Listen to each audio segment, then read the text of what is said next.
qui vient de Lille et qui va nous parler de la façon de procéder de la Gestapo dans le nord de la France et plus particulièrement à Lille.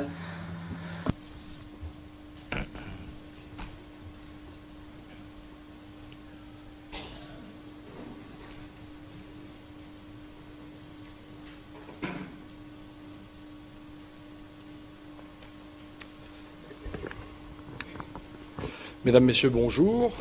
Je vais essayer d'ajuster le micro par rapport à ma taille.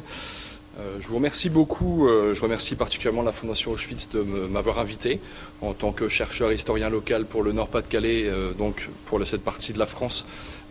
J'ai donc commencé des recherches il y a maintenant 6 ans sur ce sujet, complètement par hasard. J'ai d'abord commencé dans un premier temps des recherches sur la vie quotidienne sous l'occupation dans le Nord-Pas-de-Calais, purement par passion de l'histoire. Ce qui m'a amené, comme vous pouvez l'imaginer, la vie quotidienne à un très très gros travail, puisque c'est un sujet très très vaste, un chantier très vaste, donc il a fallu affiner mes recherches. Et c'est vraiment sur une rencontre complètement fortuite que je suis venu à travailler sur la CIPO-SD de la Madeleine. Donc en fait c'est la CIPO-SD de Lille qui donc s'est installée en 1940 à Lille. Alors cette rencontre a été très brève, mais elle a été néanmoins déterminante, puisque c'est un monsieur qui avait une vingtaine d'années pendant l'occupation qui m'a raconté qu'il avait été amené à jouer au 81. Je ne sais pas si vous connaissez ce jeu de dés. Il était seul dans un café et un individu s'est présenté à lui. Lui a demandé s'il pouvait se joindre à sa partie, puisqu'il était seul devant son cercle de dés. Et pendant la partie, le jeune homme s'est rendu compte que l'individu qu'il avait face à lui était un des inspecteurs les plus malfamés de la CIPO-SD de la Madeleine, qui s'appelait Kurt Kohl. Et donc il m'a expliqué qu'il avait fait en sorte de perdre cette partie pour ne pas mécontenter cet agent de la Gestapo qui était très connu sur la place de Lille. Et l'Allemand s'est rendu compte en fait de ce qui se passait, lui a attrapé la manche et lui a dit: tu sais mon garçon, le but du jeu c'est de faire 81. Et il a souri et est parti. À partir de cette information et de cette anecdote, j'ai posé des questions à ce monsieur. Je lui ai demandé: mais vous avez déjà raconté cette histoire à d'autres personnes? Il m'a dit que non, c'était la première fois qu'il évoquait cette histoire, même pas à ses enfants. Donc ce monsieur a plus de 80 ans, il approche les 90 ans même aujourd'hui. Et à partir de là, j'ai donc décidé de chercher des informations sur ce fameux Kurt Kohl. Je me suis très vite rendu compte qu'il existait très peu de travaux sur la CIPO-SD, sur la Gestapo, pour plusieurs raisons. J'ai fait des recherches aux archives départementales du Nord, où il n'y avait absolument aucun document à proprement parler sur le service. J'ai également cherché au niveau de l'université de Lille 3, qui s'occupe des sciences humaines et donc entre autres l'histoire. Et il n'y avait aucune maîtrise, aucune thèse sur le sujet. Et là, je me suis posé la question de savoir pourquoi jamais personne n'avait travaillé sur le sujet. Alors, on trouvait, tout à l'heure, Benoît parlait de Jacques Delarue, qui est effectivement une sommité dans le domaine en France sur les services de police allemande, puisqu'il a travaillé notamment après-guerre sur le sujet, et a fait un livre qui s'appelle L'histoire de la Gestapo, qui couvre principalement la France et une partie de l'Europe. Mais je me suis rendu compte que même Jacques Delarue parlait très brièvement de la CIPO-SD de la Madeleine. À partir de là, je me suis dit, je vais m'y mettre, je vais commencer à travailler. Ça a été vraiment un puzzle très compliqué de retrouver des éléments. Comme vous pouvez l'imaginer, sans archives, c'est difficile de s'appuyer sur des documents et pouvoir tirer un travail intéressant à partir seulement de quelques bribes d'éléments. Donc il a fallu travailler vraiment en profondeur dans les rapports et les correspondances de la préfecture du Nord, avec l'autorité allemande et en particulier avec la CIPO-SD. J'ai également travaillé sur Paris aux Archives nationales, à Berlin également, et ici à Bruxelles, pas très très loin d'ici, au CEGES et au Square de l'Aviation, toujours dans le même bureau. Je vois Marie Lejeune et je la salue aujourd'hui, je la remercie encore une fois pour son aide, au niveau du service des victimes civiles, puisque c'était vraiment des éléments importants. Alors pourquoi travailler sur Bruxelles? Je pense que vous connaissez à peu près la raison. C'est que le Nord-Pas-de-Calais, pour des raisons idéologiques, a été rattaché non pas à Paris et à la CIPO-SD de Paris, mais à la CIPO-SD de Bruxelles. C'était vraiment une raison idéologique et également dans la tête des Allemands et à la demande d'Hitler en particulier que le Nord-Pas-de-Calais était rattaché au commandement militaire de Bruxelles, mais également sur d'anciennes cartes, l'ancienne Lotharingie comme les Allemands l'appelaient autrefois, vraiment très anciennement, les anciennes frontières de la Lotharingie, mais également le fait que le nord de la France et en particulier particulier une zone entre Lille et Dunkerque, est une zone dite flamande, où on parle encore et on a encore des écriteaux en flamand. Donc pour les Allemands, nous étions un peuple germanique au même titre que vous ici en Belgique et aux Pays-Bas, donc ce qui explique que le Nord-Pas-de-Calais a été rattaché au commandement militaire de Bruxelles. Donc il a été très intéressant de travailler sur ce service. J'ai ensuite décidé de travailler sur le procès. Et là, c'est devenu encore plus intéressant. Des membres de la Gestapo, donc des membres de la CIPO-SD de la Madeleine. Il a d'abord fallu connaître les noms, donc établir des listes des personnes qui travaillaient pour le service, avoir donc des informations nominatives pour pouvoir ensuite consulter les procès. Donc pour cela, je suis allé au dépôt central des archives de la justice militaire au Blanc près de Châteauroux. J'ai également travaillé sur le procès, les procès plutôt, des collaborateurs, des agents français, belges et luxembourgeois qui ont travaillé pour la CIPO-SD pendant l'occupation. Je vais vous montrer ici maintenant une photographie qui n'est pas de très bonne qualité, vous m'en excuserez. Je tiens aussi à préciser que je ne suis pas forcément néerlandophone, j'ai quelques connaissances de néerlandais. J'ai pourtant essayé, dans la mesure du possible, de traduire le diapositive, donc ne m'en voulez pas pour les néerlandophones s'il y a quelques erreurs. Je vous fais toutes mes excuses, mais ça aurait été plus facile en allemand ou en anglais. Mais j'ai au moins essayé de faire l'effort de le faire en néerlandais. Donc vous avez ici une photographie qui est très intéressante, qui est tirée d'un livre qui était remis à tous les soldats allemands et les policiers allemands qui venaient sur l'île, qui était une espèce de guide touristique. Je pense que ça a dû être fait également à Bruxelles, puisque ça venait de la Propagandestaffel qui était basée à Bruxelles, qui est en fait une espèce de service de propagande dirigé par l'armée pour tout ce qui est vérification et vérification en fait des articles qui paraissaient dans la presse et qui établissait des guides notamment à destination des policiers. Donc là c'est une diapositive qui se trouvait, le lieu se trouve près de la Grand Place de Lille pour ceux qui connaissent. Voici ici ce qui nous intéresse particulièrement.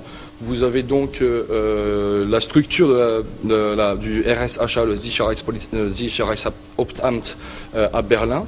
Donc en 1941, vous avez les 4 sections principales qui travaillaient dans le nord de la France, puisqu'il y avait 7 sections à Berlin, mais c'était le cas à Bruxelles également, d'après Benoît. Je n'ai pas travaillé sur Bruxelles, mais je m'appuie sur ce que disait Benoît tout à l'heure. Pour le Nord-Pas-de-Calais, c'était une structure beaucoup plus petite. Il n'y avait dans un premier temps uniquement 6 agents allemands, 6 policiers allemands qui se sont installés à Lille pour couvrir le Nord et le Pas-de-Calais. Vous avez les structures principales, les bureaux principaux qui sont le bureau 3 et 6, qui sont l'ESD à proprement parler, avec donc, comme Benoît le disait, des rapports au niveau économique, mais aussi d'opinion publique, pour connaître un peu l'état d'esprit des Français par rapport à l'occupation allemande, et éventuellement détecter de possibles troubles faits pour les Allemands. Et vous aviez vraiment la partie répressive, la partie 4 dont on parlait tout à l'heure, qui est la Gestapo à proprement parler, et la partie 5, le bureau 5, qui est la Kriminalpolizei dont parlait Benoît tout à l'heure. En réalité, les services, comme vous l'imaginez, avec 6 policiers dans un premier temps, n'étaient pas, les bureaux n'étaient pas effectivement représentés sur le terrain, ce n'était vraiment que sur le papier. Sur le terrain, les policiers s'entraidaient lorsqu'ils avaient des informations ou des éléments d'enquête. Ils passaient d'une section à l'autre et travaillaient très facilement ensemble. Donc j'ai, dans un premier temps, comme je vous disais, travaillé sur Kurt Kohl. La deuxième action a été d'essayer de travailler à l'envers, c'est-à-dire plutôt que de travailler avec le peu d'éléments dont je disposais sur la CIPO-SD, ça a été d'essayer de retrouver des témoins, des personnes qui ont été arrêtées par ce service, et à partir de là, essayer de dégager des éléments de la vie quotidienne de ce service. Ce que j'ai fait, donc j'ai établi une liste à partir des différents organismes existants dans le Nord-Pas-de-Calais et également en Belgique, donc de personnes arrêtées pour divers motifs par l'autorité allemande, donc pas uniquement la CIPO-SD, mais par l'autorité allemande en général pour le Nord-Pas-de-Calais. Je suis arrivé aujourd'hui à une liste de 9400 noms. Donc je suis encore très loin du compte. Je pense que, vu les estimations que j'en ai, je pense que j'arriverai à 20 000 personnes arrêtées pour le Nord-Pas-de-Calais. À partir de là, j'ai pu dégager donc des noms de personnes arrêtées par la CIPO-SD, également retrouver des personnes encore en vie aujourd'hui que j'ai contactées directement. Je me suis présenté en expliquant la démarche de mon travail. Je les ai appelés à travers les pages blanches en me présentant. Et ce que je dois dire, ce qui était très intéressant, c'est que toutes les personnes ont accepté de parler, aucune n'ont refusé de témoigner, alors que pour certaines, comme vous pouvez l'imaginer, c'était des souvenirs douloureux qui le faisaient remonter et qu'ils allaient revivre quelque part au travers de nos discussions. Donc ensuite les recherches, comme je vous ai dit, en France, en Belgique et en Allemagne. Voici une photographie du tristement célèbre Kurt Kohl, qui se trouve sur la gauche, le visage tourné légèrement vers le kiosque à journaux. Ce personnage a été vraiment le catalyseur de la recherche pour plusieurs raisons. C'était probablement le policier le plus mystérieux du service de la CIPO-SD de la Madeleine, pour plusieurs raisons. En fait, il n'existait, à ma connaissance, aucune photo dans toutes les archives que j'ai pu consulter de cet individu, et pour cause, puisqu'il a été abattu dans un café de Lille pendant une arrestation qui a mal tourné en décembre 1943, ce qui explique que, évidemment, il n'a pas été jugé après-guerre, et que forcément, il n'y avait aucune photographie d'identité judiciaire, contrairement à tous ses collègues. J'ai eu la très grande chance, si je puis dire, dans le cadre de mes recherches il y a quelques mois, donc au mois de juin, après de nombreuses recherches avec un généalogiste allemand, en ayant connaissance d'un enfant, d'une fille née pendant la guerre en 1941. Donc nous avons réussi à retrouver la fille de Kurt Kohl, qui vit aujourd'hui aux États-Unis. Enfin, c'est même plutôt elle qui m'a retrouvé. C'est même plutôt dans ce sens-là que ça s'est passé, puisque j'ai écrit un livre sur le sujet. Elle a tapé le nom de son père vraiment incidemment et a vu des articles sur mon travail et sur son père, et a donc pris le parti de me contacter pour en savoir davantage sur son père, puisqu'évidemment elle ne l'a pas connu ayant 2 ans lors de sa mort, et avait très peu d'informations sur l'activité de son père pendant la guerre. Sa mère lui avait juste expliqué que son père était membre de la Gestapo, mais sans entrer dans les détails. Donc j'ai obtenu cette photographie ainsi que beaucoup d'autres, notamment des bulletins scolaires que sa fille a gentiment accepté de me prêter et que je conserve précieusement, comme vous pouvez l'imaginer, puisque ce sont des documents historiques très importants. J'ai des documents, des bulletins scolaires qui sont anecdotiques pour vous, mais pour un historien qui sont très intéressants, qui datent de 1914 lorsqu'il avait 6 ans, donc ça permet de dégager des informations complémentaires sur le caractère et sur le personnage en particulier. Donc il est devenu quelque part en fait le personnage principal de mon livre, puisque comme je vous disais, il était tristement célèbre, et de nombreux témoignages de résistants que j'avais interviewés lors de mes recherches faisaient état d'arrestations et de tortures de la part de Kurt Kohl. Donc c'était vraiment quelqu'un qui était très souvent mis en avant, tristement, d'une façon assez triste évidemment, qui était mis en avant dans les témoignages.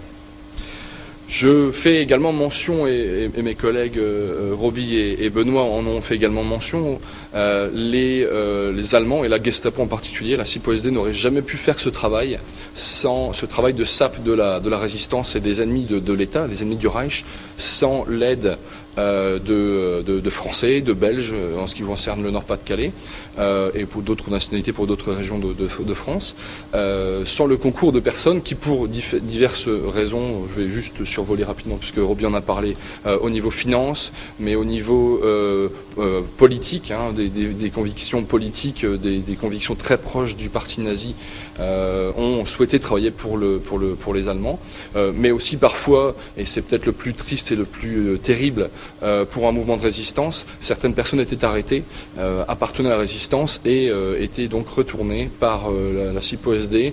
Je rejoins Roby en fait dans le principe des arrestations des tortures qui n'étaient pas forcément nécessairement systématiques. Il s'agissait simplement d'utiliser cette méthode de torture pour arriver à leur fin. Les Allemands souhaitaient vraiment ardemment parfois connaître des éléments et avoir d'autres noms, ce qui leur permettait de continuer à détruire des réseaux de résistance. Il y a une enquête que je suis en train de mener actuellement en Picardie, dans l'Aisne, donc sur une histoire qui est très intéressante, où la Gestapo de Paris a réussi à arrêter un opérateur radio qui était en contact avec Londres, l'a remplacé, l'a interrogé, a obtenu tous les codes et toutes les informations, le matériel, et a continué à correspondre avec Londres comme si de rien n'était, avec les mêmes codes, et a réussi pendant près d'1 an et demi à se faire parachuter des armes et de l'argent, et obtenir de l'argent de Londres, et même de demander en fait des agents, de s'occuper d'agents envoyés en France, que le soi-disant groupe de résistance, en fait, dirigé par la Gestapo, allait héberger et administrer, entre guillemets. Et de nombreux agents ont été arrêtés par ce biais, étaient parachutés, tombés dans les griffes de la Gestapo de Paris, et ce manège a duré 1 an et demi. Londres ne s'est jamais rendu compte de rien. C'est à la fin de la guerre que les Anglais se sont rendus compte que, par recoupement, des éléments étaient vraiment troubles. Voici ici, alors je le mets vraiment de façon nominative, je compte sur vous, je sais que c'est filmé, j'aurais peut-être pas dû le mettre, mais en fait, bon, c'est pas non plus dramatique puisqu'il n'y a plus de descendants et ce monsieur est décédé. Ça a été aussi le principe de ma recherche. J'ai été confronté à un problème. Le problème était de ne pas divulguer les noms de personnes, puisque comme vous le comprenez, il y a encore des personnes qui sont en vie aujourd'hui. Et donc je suis allé voir le procureur de Lille ainsi que le procureur de Douai qui avait autorité sur les procès de collaborateurs. Et j'ai donc fait une demande en expliquant que dans une publication à venir, je ne citerai pas les noms des collaborateurs pour ne pas porter atteinte aux enfants et aux ayants droit des personnes. Encore une fois, je ne me place pas dans un postulat de juge. Je suis chercheur et historien, je ne juge pas, même si on a un avis personnel évidemment, mais mon avis ne regarde que moi, je n'ai pas à juger les actions. C'est très facile aujourd'hui de dire j'aurais été résistant. J'entends très souvent cela quand je discute autour de moi, tout le monde me dit j'aurais été résistant, et on se rend compte quand on travaille sur le sujet que c'est beaucoup moins facile que ça et beaucoup moins clair que cela. Et donc je vous ai mis ici une des photographies d'un des agents, le premier agent recruté par Kurt Kohl, qui s'appelait Joseph Robins, qui était originaire de Belgique puisqu'il est né en région flamande, mais s'est installé à Lille, un agent d'assurance et également marchand d'alcool, qui, du fait d'être marchand d'alcool, fréquentait très souvent les cafés lillois. Et donc les cafés à l'époque, je suppose que c'était la même chose en Belgique à l'époque, avaient un rôle social et très important puisqu'il n'y avait pas de télévision et peu de radio. Et en fait, les gens se retrouvaient très fréquemment au café. On faisait le monde dans les cafés. Et c'était un très bon endroit pour les agents de la Gestapo et d'autres services allemands pour obtenir des informations, voire des indiscrétions, aussi bien au niveau de personnes de confession juive cachée que de résistants qui étaient parfois avec l'alcool un petit peu trop prolixe. Voici ici un personnage intéressant et qui va vous intéresser, surtout je parle pour les chercheurs bruxellois, puisque Victor Harnischweger a travaillé ici à Bruxelles jusqu'en 1942, où ensuite il a été transféré à Lille et est devenu le chef de bureau de Lille. Il travaillait précédemment dans la section anti-juive de Bruxelles et a donc à ce titre effectué de nombreuses arrestations avec certains de ses collègues. C'est une photo ici prise après son arrestation et pendant l'instruction de son procès.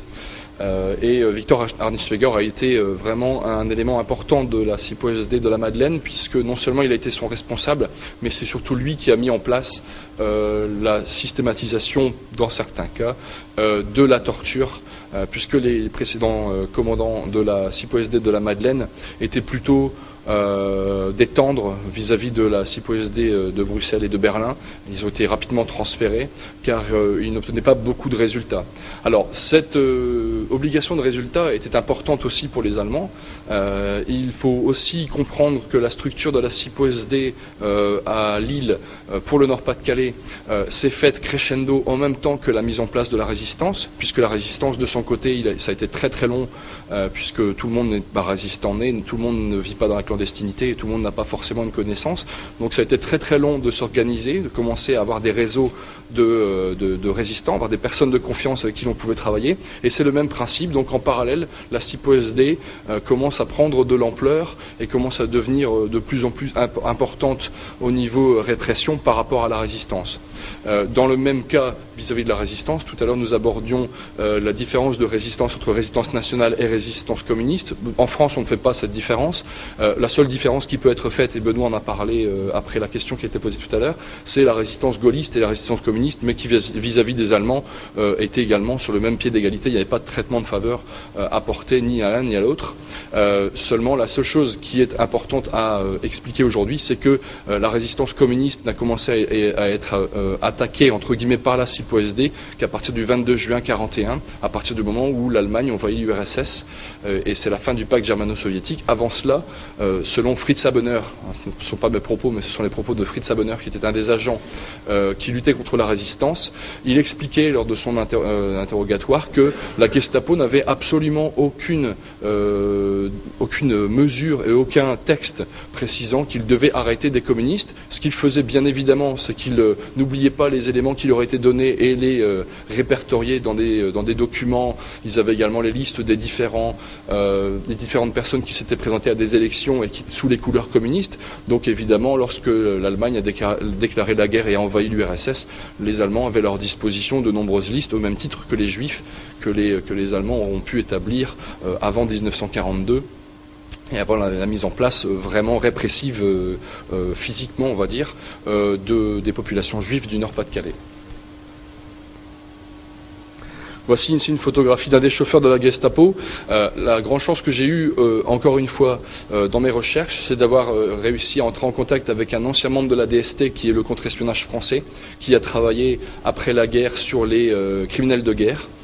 Et qui a donc compulsé des dossiers, mais qui a également retrouvé des photographies des policiers dans leurs bureaux, mais également dans leurs appartements, puisque dans la panique, les Allemands ont laissé beaucoup de choses derrière eux, sauf leurs archives qui ont été brûlées le 1er septembre 1944, évidemment, leurs rapports, ça aurait été trop beau d'avoir tous les rapports de la Gestapo, mais ils ont laissé derrière eux de nombreux documents privés, et donc qui n'avaient aucun intérêt au niveau allié pour les mettre en accusation, mais ces photos ont été sauvées en fait, et là encore une fois je le dis, ont été sauvés du gouvernement français qui avait normalement décidé de les détruire.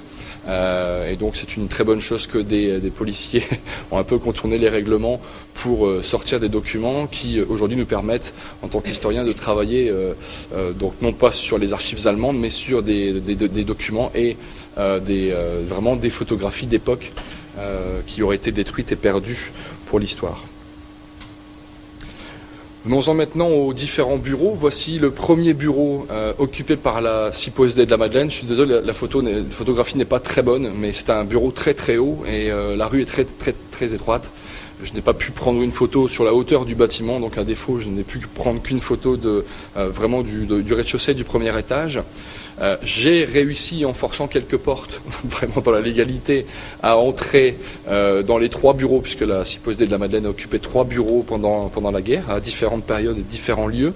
Je me suis présenté encore une fois, j'ai d'abord appelé, j'ai expliqué le but de mes recherches et j'ai demandé si je pouvais venir donc dans les appartements qui sont des immeubles, tous ont été conservés aujourd'hui, si je pouvais me présenter et donc venir travailler, faire des photographies, avoir éventuellement des informations, des bribes d'informations d'éventuels locataires ou propriétaires, ce qui n'est plus le cas 70 ans plus tard, mais j'ai au moins pu travailler, avoir un descriptif, faire un descriptif et pouvoir mettre le lecteur vraiment dans les locaux sans que tout le monde n'entre dans les bureaux.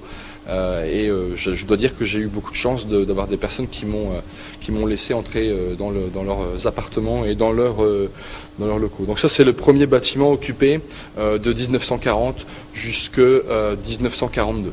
Ensuite la SIPO-SD déménage et s'installe au 18 rue François de Batz, qui est l'adresse qui revenait le plus régulièrement dans les témoignages des différents protagonistes que j'ai pu rencontrer, différentes personnes qui ont été arrêtées, qui pour la plupart d'entre elles étaient peu de résistants, mais beaucoup d'enfants de résistants qui ont été soit témoins de l'arrestation de leurs parents par la SIPO-SD, soit ont été arrêtés eux-mêmes dans le cas de l'arrestation de leurs parents, pour vérifier les propos des parents. C'est ce que les Allemands faisaient, Roby l'expliquait. Les membres des familles étaient très souvent arrêtés, soit à défaut d'arrêter la personne en particulier, soit pour essayer de corroborer en fait les éléments apportés et voir si les personnes susceptibles de faire de la résistance n'étaient pas en train de mentir aux policiers. Voici le bâtiment aujourd'hui, ce qui est... à contrario de ce qui se passe ici à Bruxelles, il n'y a aucune trace en fait de passage de la SIPO-SD dans les différents bâtiments, sauf une, mais qui n'est pas une trace de message, comme ça peut être le cas dans les caves de la SIPO-SD de Bruxelles.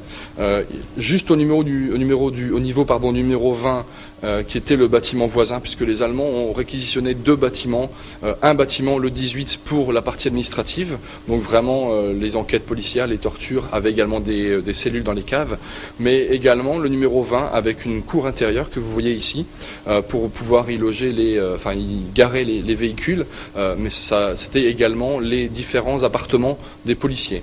Ce qui est très intéressant, et c'est la seule trace qui reste aujourd'hui, vous pouvez peut-être le voir. Oui, c'est relativement c'est difficile à voir. Là où il y a le panneau d'interdiction de stationner, dans le fond, vous pouvez voir qu'il y a une différence de couleur, de coloration dans les briques du mur. La raison, en fait, est que le chef de la Gestapo, qui était donc Viktor Arnischweger, a demandé à ce qu'une porte soit percée dans le fond de la cour pour qu'il puisse se rendre directement dans son appartement. On distingue derrière les arbres la fenêtre de son appartement d'époque. Donc il pouvait ainsi se rendre des bureaux jusqu'à son logement sans passer par la rue, qui par la suite pouvait, parce que les Allemands évitaient évidemment de trop traîner en ville, et ils savaient qu'ils pouvaient être victimes, comme Kurt Kohl, de la résistance, et donc c'était un moyen de sécuriser les lieux. Il y avait, là on n'a pas de photographie, mais sur le même mur, le mur de droite, il y avait la même porte percée, cette fois-ci pour passer du 18 au 20, donc les Allemands ont traversé la cour le matin pour se rendre directement dans leurs locaux, dans leurs bureaux, et c'est malheureusement la seule trace qui reste aujourd'hui du passage de la SIPO-SD.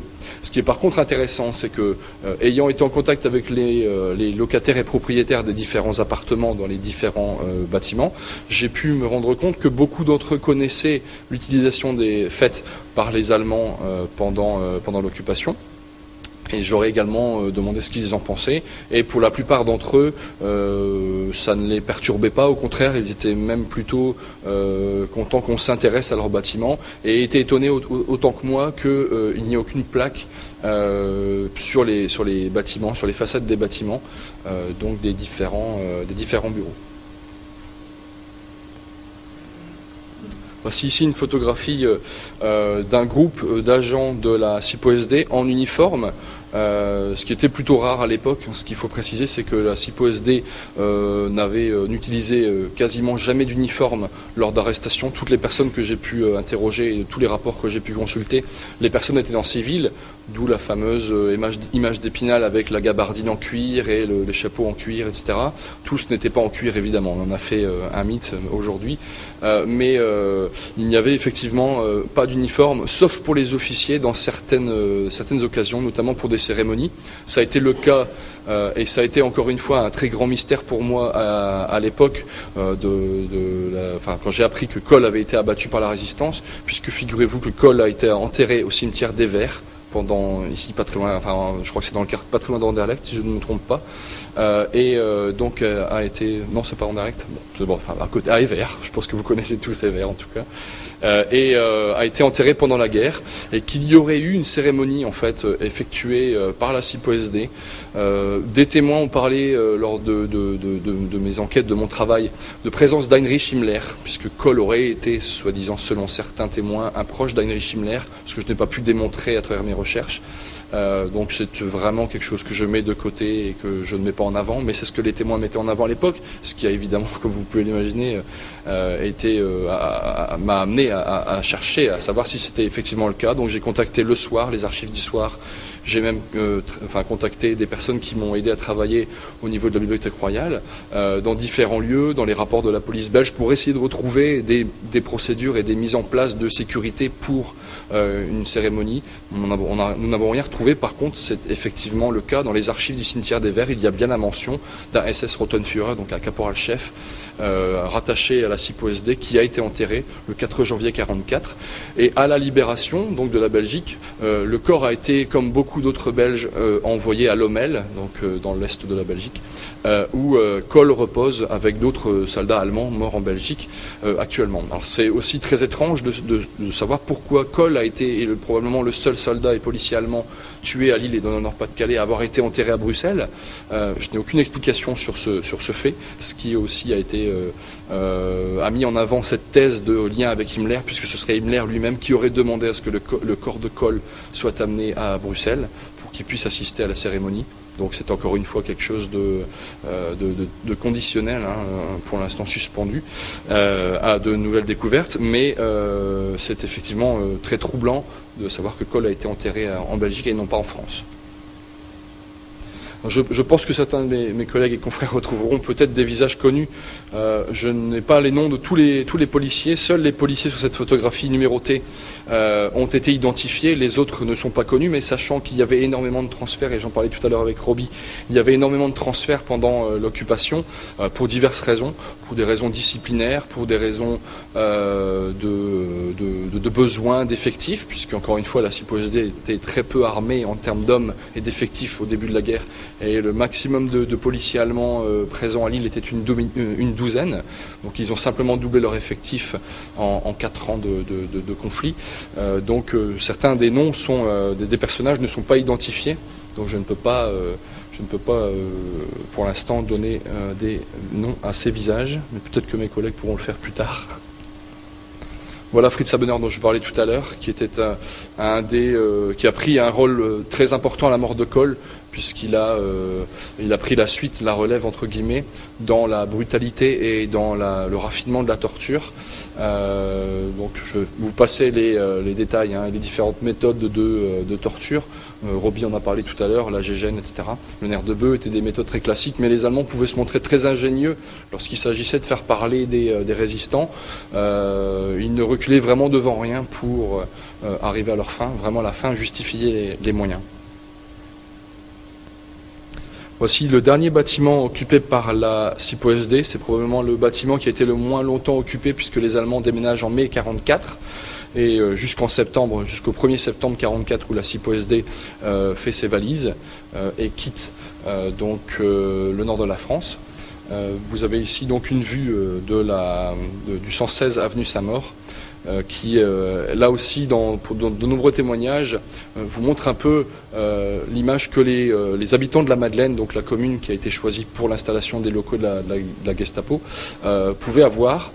Plusieurs personnes, plusieurs témoins m'ont parlé de fenêtres obscurcies, de fenêtres cloisonnées, c'est-à-dire que dans une pièce, vous n'aviez que la lumière, il n'y avait pas de lumière du jour lorsque vous étiez interrogé.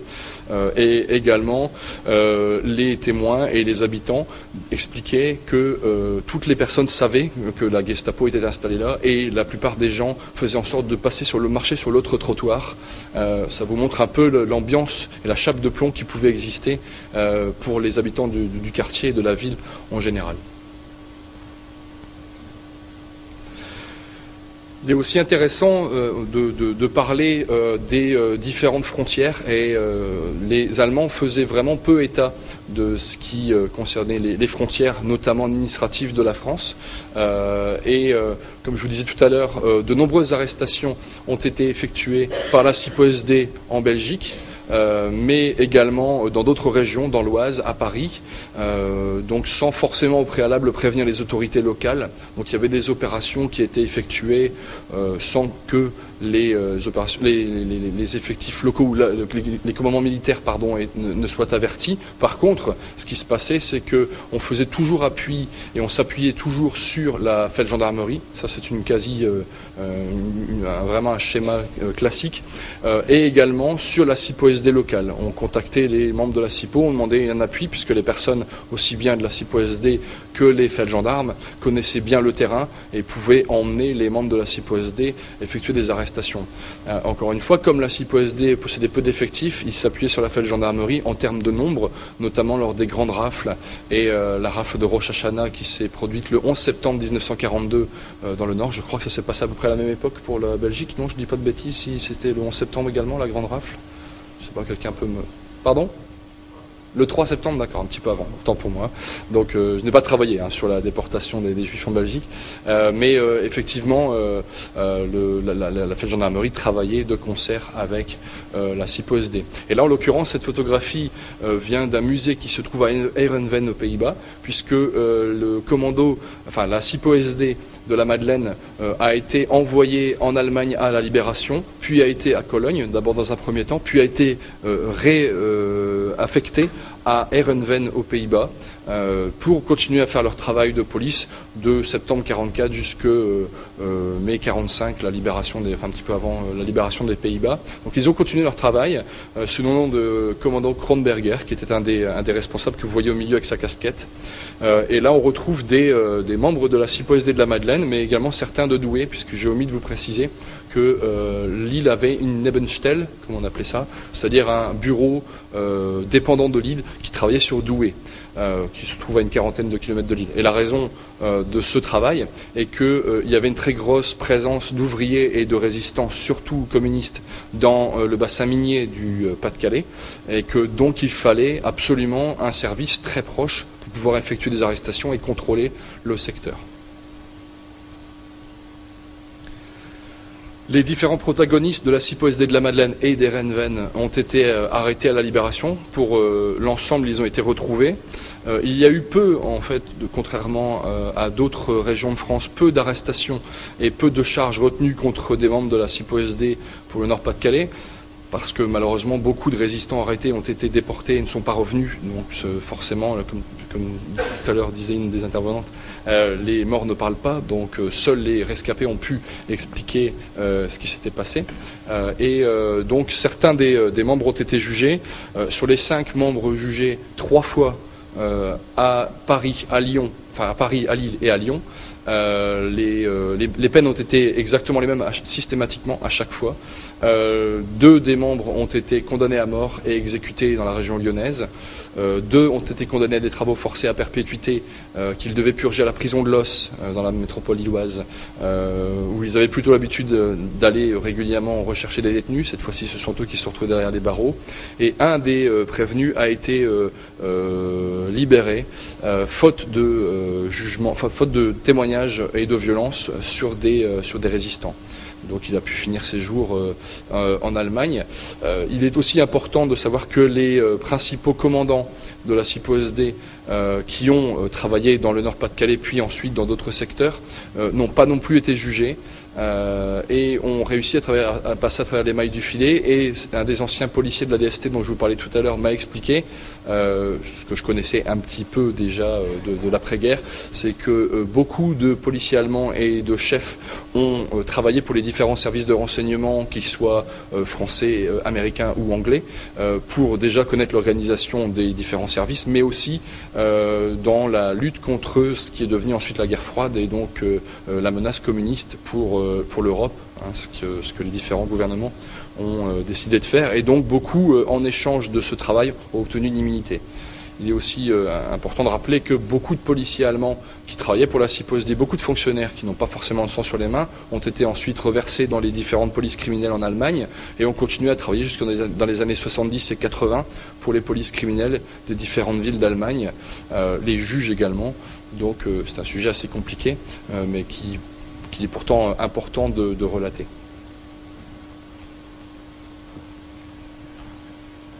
Je vous ai parlé tout à l'heure des procès. Voici encore un des membres qui lui est devenu un des amis proches de Kurt Kohl, et il a été acquitté tout simplement parce que rien n'avait pu être retenu contre lui. On n'a jamais pu prouver qu'il avait travaillé et qu'il avait pris l'apéritif et connu Kohl et qu'il était devenu son ami intime à des fins d'information. Donc on n'a jamais pu prouver, même si de nombreux témoignages assez troublants ont pu être émis à son encontre. Il n'a jamais été possible de prouver quoi que ce soit en ce qui le concerne, aucun paiement, aucun avantage en nature, que ce soit en ticket ou en alimentation. Donc il a été amnistié. Et après donc ce travail de 5 ans, 6 ans maintenant, parce que je suis dans ma 6e année, j'ai donc décidé de préparer un travail sur ce sujet. J'ai cherché un éditeur qui a tout de suite accepté de travailler sur le sujet et nous avons réussi à tirer un travail. Et j'en prépare un second sur donc toujours le Nord-Pas-de-Calais. Je vais probablement parler de la Belgique et de Bruxelles, mais également de la Picardie pour étendre un peu et voir un peu les différents travaux entre les différents services. En tout cas, je voulais juste préciser que je suis très content d'avoir pu participer à cette journée d'études et qu'il me semble important effectivement de conserver, de préserver ce qui est préservable, puisque ce n'est plus le cas à Lille, donc nous n'avons plus rien à préserver puisque je suis même descendu dans les caves, mais ce sont toutes des caves privatives et tout a été repeint et je ne sais pas s'il y a eu des graffitis pendant la Seconde Guerre mondiale, pendant l'occupation, mais il me semble important de ne pas oublier notre histoire Donc quelqu'un a dit, je pense que cette phrase a été attribuée à Winston Churchill, je pense que c'est pas tout à fait exact, mais un peuple qui oublie son passé se condamne à le revivre. Donc je pense que c'est vraiment important de ne pas oublier et de tenter de préserver ce qui est possible. Merci beaucoup.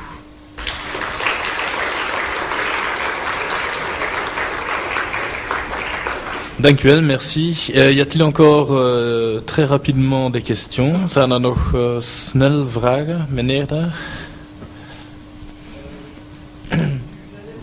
U gaat de micro, vous allez recevoir le micro. C'est juste au sujet de l'enterrement de Kurt Kohl. Est-ce que la presse publiée par l'occupant autour de l'île n'aurait pas fait état justement de l'enterrement lui-même et de la présence d'Heinrich Himmler? Parce qu'on sait que l'occupant publiait une presse, comme à Bruxelles par exemple, ou même des journaux volés. Est-ce que celle de Lille n'aurait pas fait allusion à cela? C'était un événement tout de même de décembre 1943 qui aurait dû être remarqué.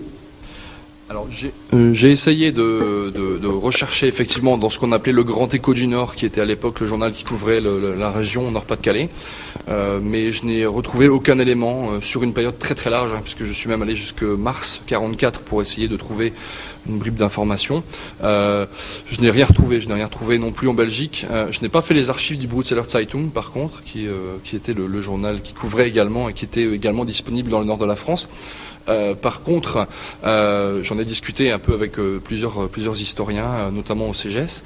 Il est très vraisemblable que les Allemands n'aient pas voulu en faire état dans l'opinion publique, parce que mettre en avant la mort d'un agent de la SIPO-SD par un membre de la résistance aurait pu être perçu par de nombreux résistants et de nombreuses personnes comme une envie de tenter de faire aussi bien, et c'est évidemment pas un fait qui est mis à l'honneur des Allemands, hein. Donc je pense que pour des raisons de ligne éditoriale, ils ont souhaité ne pas en parler. Donc c'est vrai que pour l'instant ça reste encore un très gros mystère.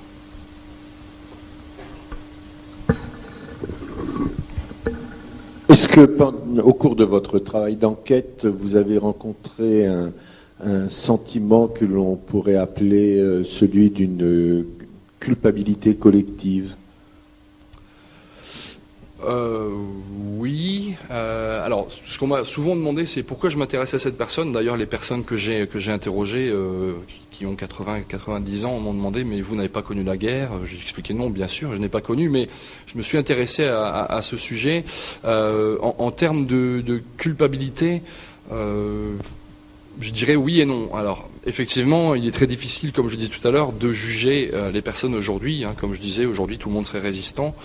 Mais je me suis rendu compte que c'était beaucoup plus compliqué, beaucoup plus complexe que ça ne me paraît, et que même parfois des personnes étaient arrêtées et on les passait à tabac, puis ensuite on leur disait, maintenant, on leur donnait un plat chaud et on leur disait, maintenant je vais aller chercher ta femme et tes enfants et je vais leur faire subir la même chose. Et beaucoup de résistants ont craqué. Donc on ne peut pas en vouloir évidemment à ces personnes qui ont fini par craquer sous le fait de la torture psychologique ou physique.